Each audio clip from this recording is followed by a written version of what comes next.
സിദ്ധു നേരെ പോയത് ദിയയുടെ വീട്ടിലേക്കായിരുന്നു. വാതിൽ മുട്ടിക്കൊണ്ട് അവൻ അവർക്ക് വേണ്ടി കാത്തുനിന്നു. ആരാ? ഒരു മധ്യവയസ്കയായ സ്ത്രീ വാതിൽ തുറന്നുകൊണ്ട് ചോദിച്ചു. ഞാൻ സിദ്ധാർത്ഥ്, ദിയൻ്റെ ഓഫീസിലാണ് വർക്ക് ചെയ്യുന്നത്. അവൻ പുഞ്ചിരിച്ചുകൊണ്ട് പറഞ്ഞു. അകത്തേക്ക് വന്നോളൂ സർ. അവർ ബഹുമാനത്തോടെ അവനെ ഉള്ളിലേക്ക് ക്ഷണിച്ചു. ആരാ സുമേ? പടികൾ ഇറങ്ങി വരുന്ന മാധവൻ നെറ്റി ചുളിച്ചുകൊണ്ട് ചോദിച്ചു. അവരെ കണ്ടതും സിദ്ധു എഴുന്നേറ്റു നിന്നു. മാധവൻ അവനരികിലേക്ക് ചെന്നു. ഞാൻ സിദ്ധാർത്ഥ്, ദിയയുടെ മാനേജറാണ്.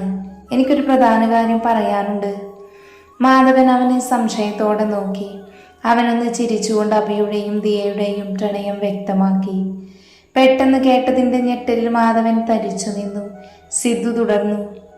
നിങ്ങൾ വിചാരിക്കുന്നത് പോലൊരു വ്യക്തിയല്ല അഭി. അവൻ ആർക്കും വിഷമുണ്ടാവുന്ന രീതിയിലൊന്നും തന്നെ ചെയ്യില്ല. ചെയ്യാമായിരുന്നുവെങ്കിൽ അവൻ എപ്പോഴേ ദിയയെ സ്വീകരിച്ചേനെ. അവരൊന്ന് നെടുവീർപ്പോടെ പറഞ്ഞുകൊണ്ട് അദ്ദേഹത്തിനടുക്കൽ ചെന്നു. അവനൊരു പാവമാണ് സർ. അവൻ അവളെ വല്ലാതെ ഇഷ്ടപ്പെടുന്നുണ്ട്. അവളെ തിരിച്ചും. അവൻ്റെ അച്ഛനും അമ്മയും അവൻ്റെ ചെറുപ്പത്തിൽ മരിച്ചു പോയതാ. ആ ഒരു കാരണത്താൽ അവരെ പിരിക്കരുത്. അവൻ അവരുടെ കൈകൾ പിടിച്ചുകൊണ്ട് പറഞ്ഞു. മാധവൻ കുറച്ചു നേരം അവനെ നോക്കി നിന്നു. പിന്നെ ഒന്നും മിണ്ടാതെ അകത്തേക്ക് കയറിപ്പോയി. അവൻ ദയനീയമായി നോക്കി നിന്നു. പെട്ടെന്ന് കേട്ടതിൻ്റെയാ. എന്നോട് അവള് എല്ലാം പറഞ്ഞിരുന്നു. കുട്ടി പൊയ്ക്കോളൂ, ഞാൻ അദ്ദേഹത്തിനോട് സംസാരിക്കാം. പുഞ്ചിരിയോടെയുള്ള അവരുടെ വാക്കിൽ ആശ്വസിച്ചുകൊണ്ട് അവൻ ഇറങ്ങി. തിരികെ വീട്ടിലെത്തിയും അവൻ റൂമിലേക്ക് കയറി. ബെഡിൽ കണ്ണുകൾ അടച്ചുകൊണ്ടിരുന്നു. അടുത്ത് പാർവിൻ്റെ സാമീപ്യം അറിഞ്ഞതും അവൻ തല ഉയർത്താതെ തന്നെ അവളെ ചുറ്റിപ്പിടിച്ചു നിന്നു. അവൾ അവൻ്റെ തലയിൽ പതിയെ തലോടി. കുറച്ചു നേരം അങ്ങനെ തന്നെ നിന്നു. പിന്നെ തല ഉയർത്തി അവളെ ഒന്ന് നോക്കി. അവൾ ചിരിച്ചുകൊണ്ട് കണ്ണു ചിമ്മി കാണിച്ചു. അവൻ അവളെ തൻ്റെ മടിയിലേക്ക് പിടിച്ചിരുത്തി. അവളുടെ മാറിലേക്ക് തല ചായ്ച്ചു വെച്ചു. പെട്ടെന്ന് അവൾ ഞെട്ടിപ്പോയി. അവളുടെ ശ്വാസവിധാനത്തിൽ ഉണ്ടായ മാറ്റം അവൻ ശ്രദ്ധിച്ചിരുന്നു. ഒന്ന് ചിരിച്ചുകൊണ്ട് വീണ്ടും മുഖം അവിടെ പൂഴ്ത്തിയവൻ. അവൾ പുളഞ്ഞുകൊണ്ട് അവൻ്റെ തല ഉയർത്താൻ ശ്രമിച്ചു. അവിടെ അമർത്തി മുത്തിക്കൊണ്ടവൻ അവളെ കുറുമ്പോടെ ഒന്ന് നോക്കി. കണ്ണുകൾ ഇറുക്കി അടച്ചു നിൽക്കുന്ന അവളെ കണ്ടതും അവൻ അവളുടെ കവിളിൽ ഉമ്മ വെച്ചു. പാറു, ശരിക്കും ഞാൻ എത്ര ഡിസ്റ്റർബായിട്ടാണ് വന്നതെന്ന് അറിയൂ. പക്ഷെ നിന്റെ സാമീപ്യം ശരിക്കും എന്നെ മാറ്റുന്നു പെണ്ണെ. അവൻ്റെ ആർദ്രമായ സംസാരത്തിൽ അവൾ പതിയെ കണ്ണുകൾ തുറന്ന് അവനെ നോക്കി. പിന്നെ ചിരിച്ചുകൊണ്ട് അവൻ്റെ നെറ്റിയിൽ ചുണ്ടമർത്തി. അവൻ വിടർന്ന കണ്ണുകളോടെ അവളെ ഒന്ന് നോക്കി. അവൾ ഒരു കള്ളച്ചിരി ചിരിച്ചുകൊണ്ട് അവൻ്റെ കണ്ണുകളിലും കവിളുകളിലും മാറി മാറി മുത്തി. അവൻ ചിരിച്ചുകൊണ്ട് നിറഞ്ഞ മനസ്സോടെ എല്ലാം സ്വീകരിച്ചു. എന്തായിരുന്നു സിദ്ധുവേട്ട പ്രശ്നം? അവന് നോക്കിയായെന്ന് തോന്നിയതും അവൾ അവനോട് ചോദിച്ചു. അവൻ അബിയുടെ കാര്യവും ദിയയുടെ വീട്ടിൽ പോയ കാര്യവും അവളോട് വിവരിച്ചു. എല്ലാം കേട്ടവൾ ചെറുപുഞ്ചിരിയോടെ നിന്നു. അപ്പോ അബിയേട്ടനും എന്നെ പോലെയാണല്ലേ? അവൾ ചുമരിലേക്ക് നോട്ടം പതിപ്പിച്ചുകൊണ്ട് പറഞ്ഞു. അവൻ ദേഷ്യത്തിൽ അവളെ നോക്കി. പിന്നെ അവളെ മാറ്റിക്കൊണ്ട് എഴുന്നേറ്റു. സിദ്ധുവേട്ട, ഞാൻ അങ്ങനെ... അവൾ പറയാൻ തുടങ്ങിയതും പൊടുന്നനെ സിദ്ധു അവളെ വാരിപ്പുണർന്നു. നിനക്ക് ആരുമില്ലേ പാറു? അപ്പം ഞാനോ? ഒരിക്കൽ കൂടി നിന്റെ നാവിൽ നിന്ന് അങ്ങനെ ഒരു വാക്ക് കേൾക്കരുത് പാറു. എനിക്ക് സഹിക്കില്ല. നീ എൻ്റെ അല്ലേ പെണ്ണെ? അവൻ്റെ വാക്കുകളിൽ നിറഞ്ഞു നിന്നിരുന്ന പ്രണയവും കരുതലും അവൾ അറിയുന്നുണ്ടായിരുന്നു. അത് ആസ്വദിച്ചുകൊണ്ട് ചുണ്ടിൽ വിരിഞ്ഞ പുഞ്ചിരിയോടെ അവൾ അവനെ വാരിപ്പുണർന്നു. നിറഞ്ഞ മനസ്സോടെ അവളുടെ നെറുകയിൽ അമർത്തി മുത്തിക്കൊണ്ടവൻ അവളെ ഒന്നുകൂടി തന്നിലേക്ക് ചേർത്ത് പിടിച്ചു. ദിയ തിരികെ വീട്ടിലെത്തി ഫ്രഷായി. ഫോണെടുത്ത് ഓണാക്കി അതിൽ അബിയുടെ ഫോട്ടോ തെളിഞ്ഞു നിന്നു. അവൾ അതിലേക്ക് നോക്കിക്കൊണ്ട് വെറുതെ ഒന്ന് ചിരിച്ചു. എന്താ അബി നിന്റെ പ്രശ്നം? ഞാനിനി എന്താ ചെയ്യുക? നിന്നെ നോക്കാതെ പോകുന്ന ഓരോ നിമിഷവും മനസ്സിൽ നീറുവാണ്. അറിയുന്നുണ്ടോ നീ? നിന്നോട് മിണ്ടാതിരിക്കാൻ പറ്റുന്നില്ല. അതുകൊണ്ടാണ് ഞാൻ ഓരോ ഫയലും എടുത്ത് നിന്റെ അടുത്തേക്ക് ഓടി വരുന്നത്. അവൾ നിറഞ്ഞ കണ്ണുകളോടെ ഫോൺ നെഞ്ചോട് ചേർത്ത് പിടിച്ചു. ഒന്നിച്ചിരുന്ന് ഭക്ഷണം കഴിക്കുമ്പോഴും മാധവനൊന്നും തന്നെ മിണ്ടാതെ നീ ശ്രദ്ധിച്ചിരുന്നു. എന്തൊക്കെയോ കഴിച്ചെന്ന് വരുത്തി എഴുന്നേൽക്കാൻ പോയവളെ അയാൾ തടഞ്ഞു നിർത്തി. നാളെ നിന്നെ കാണാൻ ഒരു കൂട്ടർ വരുന്നുണ്ട്. ഞെട്ടിക്കൊണ്ടവൾ അയാളെ തന്നെ ഉറ്റുനോക്കി. ദിയ ഞെട്ടി അയാളെ ഉറ്റുനോക്കിക്കൊണ്ടിരിക്കുന്നത് കണ്ട് അമ്മൊന്ന് പുഞ്ചിരിച്ചു. അവൾ എന്തോ പറയാൻ തുനിഞ്ഞതും അയാൾ കൈ ഉയർത്തി തടഞ്ഞു. നിന്റെ താഴെ ഒരു അനിയത്തി കൂടിയുണ്ട്, അത് നീ മറക്കരുത്. ഗൗരവം നിറഞ്ഞ അയാളുടെ വാക്കുകളിൽ ഒന്നും പറയാനാവാതെ അവൾ തലകുനിച്ചു നിന്നു. കണ്ണിൽ നിന്നും കണ്ണുനീർ തുള്ളികൾ ഉറ്റു വീണു. രാത്രി അവന്റെ ഫോട്ടോയ്ക്ക് മുന്നിൽ പദം പറഞ്ഞ് കരയുമ്പോഴും അവൾ മനസ്സിൽ ഒരു ഉറച്ച തീരുമാനമെടുത്തിരുന്നു. നേരം പുലർന്നതും അവൾ ആയാസപ്പെട്ട് കണ്ണുകൾ തുറന്നു. ഇന്നലെ കരഞ്ഞു തളർന്നെപ്പോഴാണ് ഉറങ്ങിയതെന്ന് പോലും ഓർമ്മയില്ല. കുളിച്ച് ഫ്രഷായി താഴേക്കിറങ്ങിയപ്പോൾ തന്നെ അച്ഛൻ്റെ ഗൗരവത്തോടെയുള്ള മുഖത്തിൽ അവൾ മൗനം പാലിച്ചു. പെണ്ണ് കാണലിൻ്റെ ചടങ്ങിനായി അത്യാവശ്യം അടുത്ത ബന്ധുക്കളെല്ലാം എത്തിയിരുന്നു. എല്ലാവരുടെ മുന്നിൽ നേർത്ത പുഞ്ചിരി നൽകിക്കൊണ്ട് അവൾ ഒഴിഞ്ഞു മാറി. ആരൊക്കെയോ വന്ന് തന്നെ ഒരുക്കുന്നുണ്ട്. എല്ലാത്തിനും ഒരു പ്രതിഭ കണക്കി അവൾ നിന്നുകൊടുത്തു. അവർ എത്തിയിട്ടോ?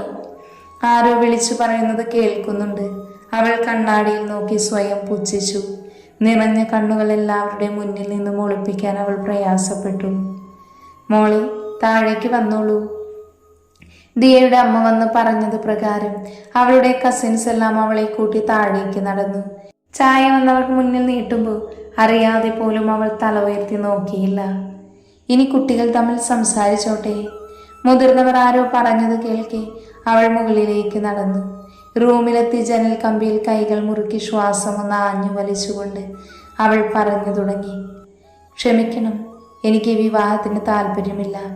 ഞാനൊരാളെ സ്നേഹിക്കുന്നുണ്ട്. അയാളെ അല്ലാതെ മറ്റാരെയും എനിക്ക് സ്വീകരിക്കാൻ കഴിയില്ല. നിങ്ങളിങ്ങനെ ഒരു വേഷം കെട്ടിച്ചതിൽ ഞാൻ ക്ഷമ ചോദിക്കുന്നു. അവൾ തല താഴ്ത്തി തിരിഞ്ഞു നിന്ന് കണ്ണുകൾ തുടച്ചുകൊണ്ട് പറഞ്ഞു നിർത്തി. അപ്പൊ കുട്ടിക്ക് എന്നെ ഇഷ്ടപ്പെട്ടില്ല എന്ന് ഞാൻ അവരോട് പോയി പറയാമല്ലേ? അവൾ ഞെട്ടിക്കൊണ്ട് തല ഉയർത്തി. മുന്നിൽ തൻ്റെ പ്രിയപ്പെട്ടവനെ കണ്ട് ഒരു നിമിഷം അവൾ തറഞ്ഞു നിന്നു. അഭിചിരിച്ചുകൊണ്ട് അവളുടെ അടുത്തേക്ക് നടന്നു. അവളുടെ ചുണ്ടുകൾ കടിച്ചു പിടിച്ച് വിതുമ്പിക്കൊണ്ട് പിന്നിലേക്ക് നടന്നു. അവൻ അതിനനുസരിച്ച് അവളുടെ അടുത്തേക്ക് നീങ്ങി. അവൾ ചുമരിനോട് ചേർന്നു നിന്നു. എന്തിനിപ്പോൾ വന്നേ? എന്നെ ഇഷ്ടപ്പെട്ടിട്ടല്ലല്ലോ, പിന്നെ എന്തിനാ?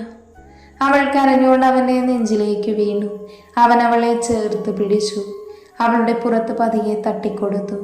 അവളുടെ ഏങ്ങലുകൾ കുറഞ്ഞു വന്നതും അവൻ അവളുടെ മുഖമുയർത്തി. കരഞ്ഞു തളർന്ന് കണ്ണും മുഖവും ചുവന്നിരിക്കുന്ന അവളെ കണ്ടതും അവന് വല്ലാതെ വേദന തോന്നി. തന്നെ എത്രയേറെ ഇഷ്ടപ്പെടുന്നു എന്ന് തന്നോട് ചേർന്ന് നിൽക്കുന്ന അവളുടെ ഹൃദയമിടിപ്പിൽ അവൻ തിരിച്ചറിഞ്ഞു. അവൻ അവളുടെ നെറ്റിയിൽ ചുണ്ടുകൾ അമർത്തി. പൊടുന്നനെ അവൾ അവനെ തള്ളി മാറ്റി ദേഷ്യത്തോടെ നോക്കി. എന്തിനു വന്നേ? എന്നെ ഇഷ്ടമല്ലെന്നല്ലേ പറഞ്ഞത്? പിന്നെ? അവൾ പറഞ്ഞു മുഴുവനാക്കും മുന്നേ അവൻ അവളെ പിടിച്ച് ചുമരിനോട് ചേർത്തു നിർത്തി. അവളുടെ ചുണ്ടുകൾ കവർന്നിരുന്നു. അവളുടെ കണ്ണുകൾ മിഴിഞ്ഞു വന്നു. കൈകൾ അവൻ്റെ ഷർട്ടിൽ മുറുകി. പതിയെ അവൻ്റെ ചുംബനത്തിൻ്റെ ലഹരിയിൽ അവളുടെ കണ്ണുകൾ കൂമ്പിയടഞ്ഞു. അവൾ ധരിച്ചിരുന്ന ധാവണി നീക്കിക്കൊണ്ടവൻ അവളുടെ ഇടുപ്പിൽ അവൻ്റെ കൈകൾ അമർന്നു. അവൾ ശ്വാസം ഉള്ളിലേക്ക് വലിച്ചു വിട്ടു. അവളുടെ പിടച്ചിൽ കണ്ട് അവൻ അവളുടെ ചുണ്ടുകൾ തന്നിൽ നിന്ന് മോചിപ്പിച്ചു. നെറ്റിമുട്ടിച്ചുകൊണ്ട് കിതച്ചു. I love you Diya. വെറും ഇഷ്ടമല്ല പെണ്ണെ, ജീവനാണ് എനിക്ക് നീ. നിറകണ്ണുകളോട് അവൾ അവനെ ഒന്ന് നോക്കി. പിന്നെ അവനെ ഇറുക്കെ പുണർന്നു. അവളുമായി താഴേക്ക് ചെന്നതും എല്ലാവരുടെ മുഖത്തും നിറഞ്ഞ പുഞ്ചിരി ഉണ്ടായിരുന്നു. അവൾ കണ്ണുകൾ നിറച്ചുകൊണ്ട് മാധവനെ നോക്കി. അയാൾ പുഞ്ചിരിച്ചുകൊണ്ട് കൈകൾ വിടർത്തി. അവൾ ഓടിച്ചെന്ന് ആ നെഞ്ചിലേക്ക് ചേർന്നു. മാധവൻ അവളുടെ തലയിൽ പതിയെ തലോടിക്കൊണ്ട് സിദ്ധുവിനെയും അഭിയെയും നോക്കി കണ്ണു ചെമ്മി ചിരിച്ചു. രാത്രി മഴ കാരണം കുറച്ചു വൈകിയാണ് സിദ്ധു ഓഫീസിൽ നിന്നും എത്തിയത്. എത്ര വൈകിയാലും ഉമ്മറത്ത് തന്നെ കാത്തു നിൽക്കുന്ന പാറുവിനെ കാണാത്തതിൽ നെറ്റി ചുളിച്ചുകൊണ്ട് അവൻ അകത്തേക്കു കയറി. നേരം വൈകുവാണെന്ന് വിളിച്ചു പറഞ്ഞൂടെ സിദ്ധു? സുഭദ്രയുടെ വഴക്കിന് മുന്നിൽ അവൻ നന്നായി ഒന്ന് ചിരിച്ചു കൊടുത്തു. എൻ്റെ അമ്മക്കുട്ടി, ലേറ്റാകുമെന്ന് വിചാരിച്ചില്ല. മഴ ആയതുകൊണ്ട് ബ്ലോക്കിൽ കുടുങ്ങിപ്പോയെന്നേ. അവരുടെ കവളിൽ പിടിച്ച് കൊഞ്ചിച്ചുകൊണ്ട് പറയുന്ന സിദ്ധുവിനെ കണ്ട് സുഭദ്ര കൂർപ്പിച്ചു നോക്കി. ഒരെണ്ണം നാടു ചുറ്റാൻ പോയി, വേറൊന്നും വിളിക്കേയില്ല. ഞാനിവിടെ തീ തിന്ന. അവർ അവൻ്റെ കൈമാറ്റിക്കൊണ്ട് പറഞ്ഞു. എൻ്റെ അമ്മക്കുട്ടി പിണങ്ങാതെ. അവൻ അവരുടെ രണ്ട് കവളിലും മാറി മാറി മുത്തി. മതി സോപ്പിട്ടത്. നീ എന്തേലും കഴിച്ചോ? ആ, കഴിച്ചു. അഭിയും ഞാനും കൂടി വരുന്ന വഴിക്ക് കയറി. അല്ലമ്മേ, പാറു എവിടെ പോയി? അല്ലെങ്കിൽ വാതിൽക്കൽ ഉണ്ടായിരുന്നുവല്ലോ. അവൻ ചുറ്റും നോക്കിക്കൊണ്ട് പറഞ്ഞു. കുറച്ചു നേരം വരെ ഇവിടെ ഉണ്ടായിരുന്നു, നിന്നെ കാത്ത്. പിന്നെ മഴ പെയ്തപ്പോൾ മുകളിലേക്ക് പോകുന്നത് കണ്ടു. അവൻ ചിരിച്ചുകൊണ്ട് അകത്തേക്ക് നടന്നു. അവൻ മുകളിലേക്ക് കയറി. റൂമിൽ നോക്കിയപ്പോൾ അവൾ അവിടെ കണ്ടില്ല. പിന്നെ സംശയിച്ചുകൊണ്ട് അവൻ ബാൽക്കണിയിലേക്ക് നടന്നു. ചാരിയിട്ട വാതിൽ പതിയെ തുറന്നു. അവിടെ കൈകൾ വിടർത്തി കണ്ണുകൾ അടച്ചു പിടിച്ചുകൊണ്ട് മഴ നനയുന്ന പാറുവിനെ കണ്ട് അവൻ ഇമജിമാതെ നോക്കി നിന്നു. മഴയിൽ നനഞ്ഞൊട്ടിയ സാരി അവളുടെ ആകാരവളവിനെ എടുത്തു കാണിക്കുന്നുണ്ടായിരുന്നു. ഇടുപ്പിൽ നിന്നും തെന്നുമാറിയ സാരിക്കിടയിലൂടെ തെളിയവായ അവളുടെ അണിവയറിനെ അവൻ സ്വയം മറന്നു നോക്കി നിന്നു. മഴത്തുള്ളികളാൽ തിളങ്ങുന്ന അവളുടെ അരഞ്ഞാണം അവനെ അവളുടെ അടുത്തേക്ക് ചലിപ്പിക്കാൻ പ്രേരിപ്പിച്ചു. അവൻ പോലും അറിയാതെ അവൻ്റെ കാലുകൾ അവളുടെ അടുത്തേക്ക് ചലിച്ചു. മഴ നനഞ്ഞുകൊണ്ട് മുടി ഒരു വശത്തേക്ക് വകഞ്ഞു മാറ്റി തിരിയാൻ പോയ പാറു പിന്നിൽ നിന്ന് സിദ്ധുവിൻ്റെ നെഞ്ചിൽ തട്ടി നിന്നു. ഞെട്ടിക്കൊണ്ട് അവൾ തിരിഞ്ഞു നോക്കാൻ പോയതും അവൻ അതിന് സമ്മതിക്കാതെ അവളെ അവനിലേക്ക് ചേർത്തു നിർത്തി. അവൻ്റെ ശ്വാസം അവളുടെ കഴുത്തിൽ പതിഞ്ഞു. സാരിയുടെ മറ നീക്കിക്കൊണ്ട് അവൻ അവളുടെ നഗ്നമായ വയറിലൊന്ന് തഴുകി. അവൻ്റെ കൈയിൻ്റെ ചൂട് ശരീരം മുഴുവൻ പടർന്നത് അവൾ അറിഞ്ഞിരുന്നു. അവളുടെ കണ്ണുകൾ വല്ലാതെ പിടഞ്ഞു. കൈകൾ അവൻ്റെ കൈകൾക്ക് മുകളിൽ മുറുകി. നിമിഷ നേരം കൊണ്ട് അവൻ അവളെ തിരിച്ചു നിർത്തി. കഴുത്തിലേക്ക് മുഖം പൂഴ്ത്തി. അവളുടെ നിശ്വാസം ഉയർന്നു കേട്ടു. കൈവിരലുകൾ അവളുടെ നാഭിച്ചുഴിയിൽ അമർത്തിക്കൊണ്ടവൻ അവളുടെ കഴുത്തിൽ എന്തോ തേടി നടന്നു. അതിനനുസരിച്ച് അവൻ്റെ കൈ അവളുടെ നാഭിച്ചുഴികളുടെ ആഴം അളന്നുകൊണ്ടിരുന്നു. അവിടെ അറിയുന്ന വെള്ളത്തുള്ളികൾക്ക് പോലും അത്രയും രുചിയുള്ളതുപോലെ അവൻക്ക് തോന്നി. അവിടെ നാവുകൊണ്ട് രുചിച്ചു നോക്കാൻ അവൻ അതിയായി ആഗ്രഹിച്ചു. അവൻ്റെ ദന്തങ്ങൾ അവളുടെ കഴുത്തിൽ പതിഞ്ഞതും അവളുടെ നഖങ്ങൾ അവൻ്റെ തോളിലാഴ്ന്നു. ഞൊടിയിടയിൽ അവളുടെ ആദരങ്ങൾ അവൻ സ്വന്തമാക്കുമ്പോൾ മഴത്തുള്ളികളും അവയിൽ അലിഞ്ഞു ചേർന്നിരുന്നു. ആദരങ്ങൾ വേർപ്പെടുത്താതെ തന്നെ അവളെ പൊക്കിയെടുത്ത് റൂമിലേക്ക് കയറി ബെഡിലേക്ക് കിടത്തുമ്പോൾ പ്രണയത്തിൻ്റെ മറ്റൊരു ഭാവം അവളെ വിരിയുകയായിരുന്നു. അവളുടെ മേലേക്ക് അമർന്നുകൊണ്ടവൻ വീണ്ടും അവളുടെ ആദരങ്ങളെ നുകർന്നു. രണ്ടുപേരുടെയും ശരീരം വല്ലാതെ ചൂട് പിടിച്ചിരുന്നു. ഒരേ മനസ്സുപോലെ ഒരേ ശരീരമാവാൻ ഒരുപോലെ വെമ്പൽ കൊണ്ടു. നനഞ്ഞു കുതിർന്ന സാരി അവൻ അവളിൽ നിന്നും അഴിച്ചു മാറ്റുമ്പോഴും അവളുടെ കണ്ണുകളുടെ പിടച്ചിൽ അവൻ തെളിഞ്ഞു നിന്നു.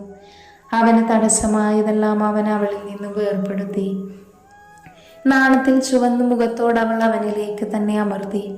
ശ്വാസനിശ്വാസങ്ങൾ ഉയർന്നു കേട്ടു. അവളിൽ നിന്നും ഉടലെടുക്കുന്ന സ്വീൽക്കാര ശബ്ദം അവനിൽ കൂടുതൽ ആവേശം നിറച്ചു. അവളുടെ നെറ്റിയിൽ സിന്ദൂരം അവൻ്റെ വിയർപ്പിനാൽ കുതിർന്നു. അവൻ്റെ ആദരം താഴേക്ക് സഞ്ചരിച്ചു. അണിവയറിലെത്തി നിന്നതും വെള്ളത്തുള്ളികളെ അവൻ നുണഞ്ഞെടുത്തു. അതുപോലെ തന്നെ അവളുടെ നാഭിച്ചുഴിയിലേക്ക് അവൻ്റെ ആദരം കുത്തിയിറക്കി. പാറുവന്ന് ഉയർന്നു പൊങ്ങി. അവളുടെ കൈകൾ ബെഡ്ഷീറ്റിൽ അമർന്നു. അതെല്ലാം അവനിൽ ആവേശമാണ് നിറച്ചത്. അവനിലുള്ളതെല്ലാം അവൻ പറിച്ചെറിഞ്ഞു. എന്തുകൊണ്ടോ അവളിലേക്ക് കൂടുതൽ ആഴ്ന്നിറങ്ങാൻ അവൻ്റെ മനസ്സ് വെമ്പി. അത്രത്തോളം അവളുടെ ശരീരത്തിൽ അവൻ അമർന്നിരുന്നു. അവളുടെ പതുപതുത്ത ശരീരം അവൻ്റെ ഓരോ ഭാഗത്തും ഒട്ടി നിന്നു. അതിനനുസരിച്ച് അവനിൽ വേലിയേറ്റങ്ങൾ സൃഷ്ടിച്ചു. അവളുടെ അണിവയറുകളിൽ അവൻ്റെ ആദരം ഓരോയിടത്തും നുണഞ്ഞുകൊണ്ടിരുന്നു. എത്ര നുകർന്നിട്ടും മതി വരാത്തതുപോലെ അവനെ വീണ്ടും വീണ്ടും ഒരു മാസ്മരികത അവൻ സൃഷ്ടിച്ചു. അവളുടെ അണിവയറിലെ നാഭിച്ചുഴിയിലേക്ക് അവൻ്റെ ആദരവും പല്ലും നാവും ആഴ്ന്നിറങ്ങി. അവളിൽ ഒട്ടി നിൽക്കുന്ന വെള്ളത്തുള്ളികൾക്ക് പോലും വല്ലാത്തൊരു രുചിയുള്ളതുപോലെ തോന്നി അവന്. അതെല്ലാം അവൻ്റെ നാവിനാലും അതരങ്ങളാലും അവൻ ഒപ്പിയെടുത്തു. അതിനനുസരിച്ച് അവൻ്റെ കൈ അവളുടെ മാറിലമർന്നു. ഇടതുമാറിനെയും വലതുമാറിനെയും അവൻ ഞെരിച്ചുടച്ചു. അതെല്ലാം അവളിൽ സീൽക്കാരം ഉയർന്നു കേട്ടു. അവളുടെ പഞ്ഞിക്കെട്ടിനെ അവൻ എത്ര നുകർന്നിട്ടും മതി വരാത്തതുപോലെ അവൻ വീണ്ടും വീണ്ടും ആഴ്ന്നിറങ്ങി. കടിച്ചും നുണഞ്ഞും അവളെ വേദനിപ്പിച്ചും സുഖിപ്പിച്ചും അവൻ ആസ്വദിച്ചു. പിന്നീടെപ്പോഴും അവളുടെ മാറിലേക്ക് ചേക്കേറി. അവിടേക്ക് അവൻ്റെ ആദരം പതിഞ്ഞതും അവളൊന്ന് പിടഞ്ഞുപോയി. ഇതുവരെ അറിയാത്തൊരനുഭൂതിയിൽ രണ്ടുപേരും പുളഞ്ഞുപോയി. AC-യുടെ തണുപ്പും വെള്ളത്തുള്ളികളുടെ തണുപ്പും അവരിൽ അവശേഷിച്ചിരുന്നില്ല. അവിടെയെല്ലാം ചൂട് പ്രാപിച്ചു. അത്രത്തോളം അവരുടെ രണ്ടുപേരുടെയും ശരീരം ഒന്നാവാൻ ആഗ്രഹിച്ചിരുന്നു. അവളുടെ മാറിനെ കടിച്ചു നുണഞ്ഞുകൊണ്ട് അവൻ അവളിലേക്ക് ആഴ്ന്നിറങ്ങി. ആ സമയം അവളിൽ നിന്നൊരാർത്തനാദം പുറത്തേക്ക് വന്നു. അവളൊന്ന് പിടഞ്ഞുപോയി. കണ്ണിൽ നിന്നും കണ്ണുനീർ ഉതിർന്നു വീണു. ആദ്യമായി അറിയുന്ന അനുഭൂതിയിൽ രണ്ടുപേരും ഒന്ന് വിറച്ചു. അവളിൽ വേദനയാണെങ്കിൽ അവനിൽ വല്ലാത്തൊരു സുഖത്തിൻ്റെ അനുഭൂതിയായിരുന്നു. പാറു, ഇപ്പം മാറും വേദന. ആദ്യമായതിൻ്റെ ഒരു വേദനയാണ് പെണ്ണെ. അവൻ അവളുടെ അതരങ്ങളിൽ നുണഞ്ഞുകൊണ്ട് സിദ്ധു അവളോടായി പറഞ്ഞു. അവളുടെ അതരങ്ങളിൽ എത്ര നുകർന്നിട്ടും അത് വരാത്തതുപോലെ അവൻ വീണ്ടും വീണ്ടും ആഴ്ന്നിറങ്ങി. അതുപോലെ ഇടയ്ക്ക് അവൻ്റെ ഒരു കൈ അവളുടെ മാറിലും അമരുന്നുണ്ട്. അതെല്ലാം അവളിൽ വേദനയും ഒരു സുഖവും വരാൻ തുടങ്ങി. പാർവും അവനെ ആസ്വദിച്ചു തുടങ്ങി. അവനെ കൂടുതൽ അവളിലേക്ക് ചേർത്തു തുടങ്ങി. ഒടുവിൽ കാലം തെറ്റി പെയ്യുന്ന മഴയെ സാക്ഷിയാക്കിക്കൊണ്ട് ചെറുനോവോടെ സിദ്ധു പാറുവിനെ സ്വന്തമാക്കി. രണ്ടുപേരിലും ആ നിമിഷം നിറഞ്ഞൊരു പുഞ്ചിരി ഉണ്ടായിരുന്നു. ഇടയ്ക്കെപ്പോഴോ കണ്ണു തുറന്ന പാറു തന്നെ ചേർത്ത് പിടിച്ചു കിടക്കുന്ന സിദ്ധുവിനെ നോക്കിക്കൊണ്ട് അവന്റെ കവളിൽ ചുണ്ടമർത്തി. പിന്നെ നാണത്തോടെ പുതപ്പ് മാറിലേക്ക് ചേർത്ത് പിടിച്ചു. അവളുടെ അനക്കത്തിൽ ഉറക്കം നഷ്ടപ്പെട്ട സിദ്ധു ആലസ്യത്തോടെ കണ്ണുകൾ തുറന്ന് അവളെ ഒന്ന് നോക്കിപ്പോയി. അവന്റെ നോട്ടം താങ്ങാനാവാതെ അവൾ അവന്റെ തോളിലേക്ക് മുഖമൊളിപ്പിച്ചു. പാറൂസേ, അവൻ അവളുടെ ചെവിയോരം ചുണ്ടുകൾ പതിപ്പിച്ചുകൊണ്ട് വിളിച്ചു. അവൾ ചിരിച്ചുകൊണ്ട് അവൻ്റെ കഴുത്തിലേക്ക് മുഖം പൂഴ്ത്തി. പാറു, വേദനിപ്പിച്ചോടി ഞാൻ? അവൻ അവളുടെ മുഖം ഉയർത്തിക്കൊണ്ട് കള്ളച്ചിരിയോടെ ചോദിച്ചു. അവൾ നാണത്തോടെ ഇല്ലെന്ന് തല ചലിപ്പിച്ചുകൊണ്ട് അവനെ കെട്ടിപ്പിടിച്ചു. അവനൊന്നുകൂടെ അവളെ ചേർത്ത് പിടിച്ചുകൊണ്ട് കണ്ണുകൾ അടച്ചു.